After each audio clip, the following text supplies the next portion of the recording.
नमस्कार दोस्तों। नववर्ष आप सभी के लिए मंगलमय हो और इस नववर्ष में आप वो हासिल करें जो कुछ आपने सोचा है।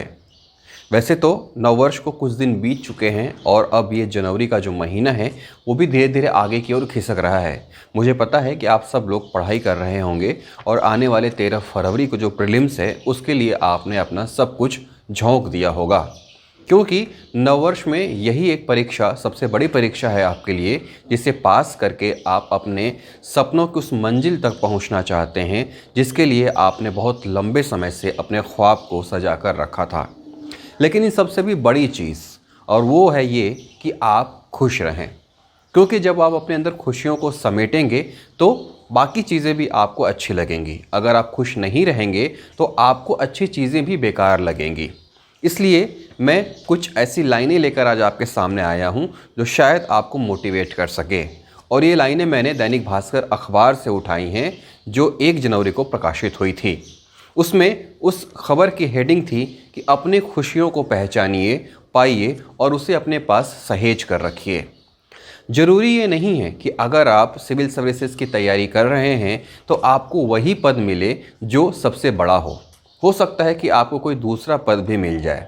तो इसका मतलब ये नहीं है कि आप हार गए या आपको वो नहीं मिला जो आप चाहते थे।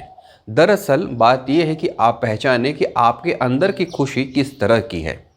आप प्रशासनिक अधिकारी तो बनना चाहते हैं, लेकिन ये ज़रूरी तो नहीं है ना कि हर कोई डिप्टी कलेक्टर ही बने। तो हो सकता है कि आप डीएसपी के लिए सबसे सुटेबल कैंडिडेट हों। हो सकता है कि आप एडी ट्राइबल के लिए बहुत अच्छे प्रशासनिक अधिकारी हों।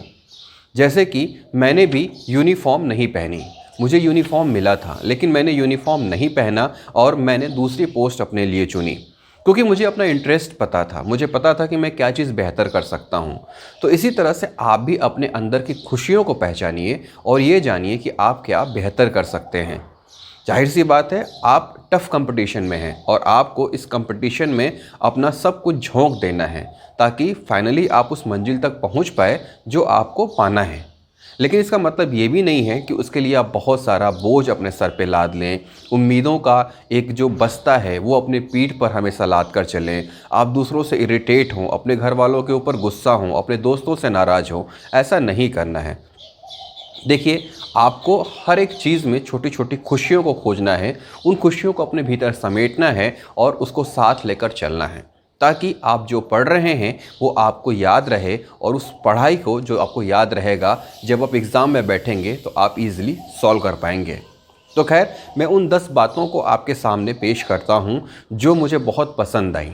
और ये 10 बातें ली गई हैं उस देश से जो कि देश का सबसे खुशहाल देश है।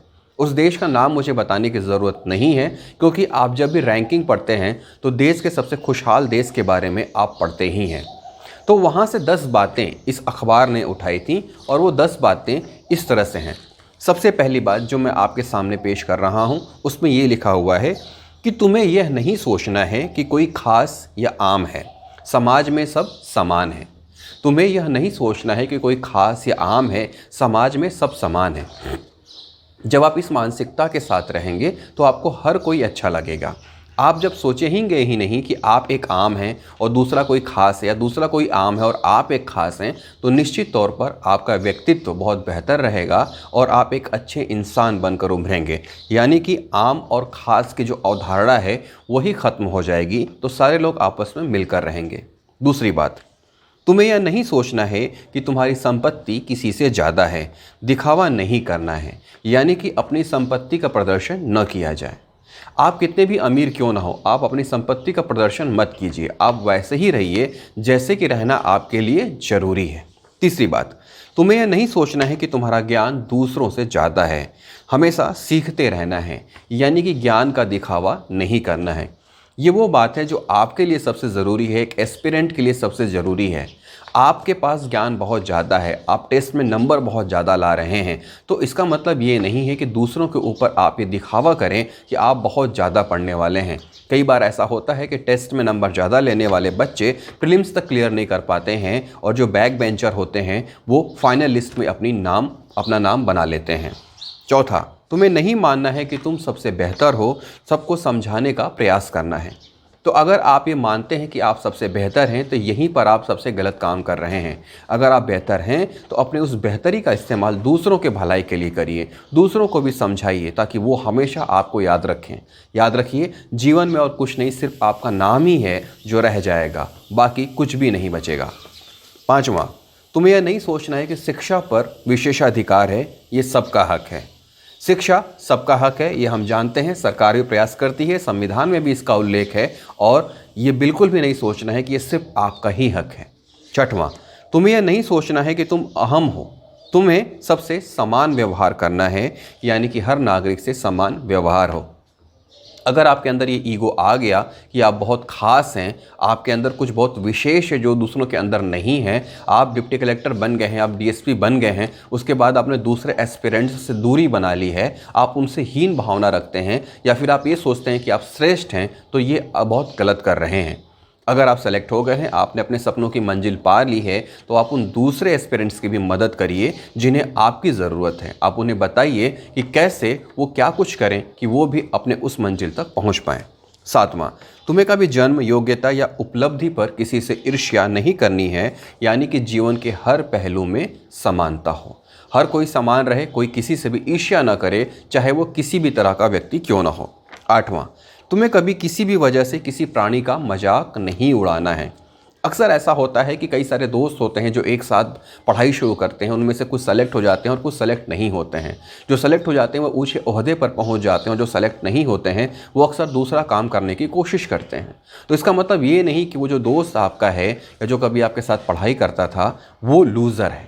आप उसका मजाक मत उड़ाइए, आप उसको सपोर्ट करिए, वो जो कुछ कर रहा है उसमें और आगे बढ़ने की उसे हौसला दीजिए, क्योंकि हो सकता है वो काम शायद उसी के लिए बना हो। तो इस तरह से आपको किसी का भी मजाक नहीं उड़ाना है। 9वां, तुम्हें दूसरों की राय नहीं बल्कि खुद को जानना है, ये प्रकृति की गोद में ही संभव है, यानी अपनी खुशी प्रकृति में तलाशी जाए। नेचुरल चीज़ों के करीब रहिए, आर्टिफिशियल चीज़ों से दूर रहिए। जब भी आप अपने आप को दुखी पाते हैं तो आप अपने परिजनों के करीब रहिए, आप उनके करीब रहिए जिनसे आपको ज़्यादा प्यार मिलता है, जो आपको ज़्यादा प्यार करते हैं। प्रकृति की गोद में रहिए जहाँ पे आपको नेचुरलिटी दिखती है, ताकि आप वो पा सकें जो आप पाना चाहते हैं। और अंतिम 10वां, तुम्हें अपनी उपलब्धियों का बखान नहीं करना है, बिना श्रेय लिए काम करो, यानी कि श्रेय लेने की बजाय चुपचाप काम करो। तो जब आप बिना श्रेय लिए, बिना श्रेय लेने की कोशिश में चुपचाप काम करेंगे तो आप देखेंगे कि आपका नाम कहीं ज़्यादा हो रहा है। और वही जब आप उपलब्धियां हासिल करना की कोशिश करेंगे, आप ये चाहेंगे कि आपकी जो उपलब्धियां हैं वो लोग जानें, या आप ये चाहेंगे कि लोगों को जब आप जनाने की कोशिश करेंगे कि आपने क्या किया है, तो देखिएगा कहीं ना कहीं आपके प्रति लोग आपसे दूरी बनाकर रखेंगे। इसलिए कोशिश ये करिए कि आप जो कर रहे हैं वो करते रहिए, लोगों को जानने दीजिए कि आप क्या कर रहे हैं। वैसे भी कुछ समय पहले ही मैंने बताया था कि जो सम्मान होता है और अपमान होता है उसमें अंतर क्या है, कि जब आप दूसरों को ये बताने की कोशिश करते हैं कि आप क्या कर रहे हैं तो लोग आपको उतना मान सम्मान नहीं देते हैं, बल्कि दुनिया जब खुद जानती है कि आप क्या कर रहे हैं तो वो कहीं ज़्यादा आपको सम्मान देती है। तो इस तरह से ये जो 10 बातें हैं जो दैनिक भास्कर ने अपने अखबार में प्रमुखता से प्रकाशित की थी, मुझे बहुत अच्छी लगी। मुझे लगा ये बातें आप तक भी पहुंचानी चाहिए। वैसे आप सभी जागरूक हैं, समाचार पत्र लगातार पढ़ते रहते हैं, तो ये सारी बातें भी आपको पता होंगी। फिर भी जिन्हें नहीं पता वो इस वीडियो के माध्यम से इस मैसेज को देखें और वो करने की कोशिश करें जिसमें वो बहुत बेहतर हों। और इन सब के लिए सबसे ज़रूरी चीज़ है कि आप खुश रहें। अगर आप खुश नहीं रहेंगे तो कोई भी धन या दौलत, कोई भी दुनिया की बड़ी से बड़ी बात आपको उस काम को बेहतर तरीके से करने से रोकेगी। और अगर आप खुश हैं तो हर छोटी से छोटी बात में आप खुशियाँ तलाशेंगे। तो आपके एग्ज़ाम्स नज़दीक है, पढ़ते रहिए, अपने आप को मोटिवेट रखिए, खुश रखिए, ताकि ये जो कम समय बचा हुआ है उसमें आप बहुत बेहतर प्रदर्शन कर सकें। और लास्ट में एक अपील, कोविड का संक्रमण बहुत तेज़ी से बढ़ रहा है, इसलिए आपको अपने आप को सुरक्षित रखना है। अगर ज़रूरी ना हो तो बाहर ना जाएं, और बाहर जाना हो तो जितने भी कोरोना से बचने के उपाय हैं उसको अपने साथ ज़रूर रखें। तो मेरी आप सभी को शुभकामनाएँ। पढ़ते रहिए और आगे बढ़ते रहिए। Thank you.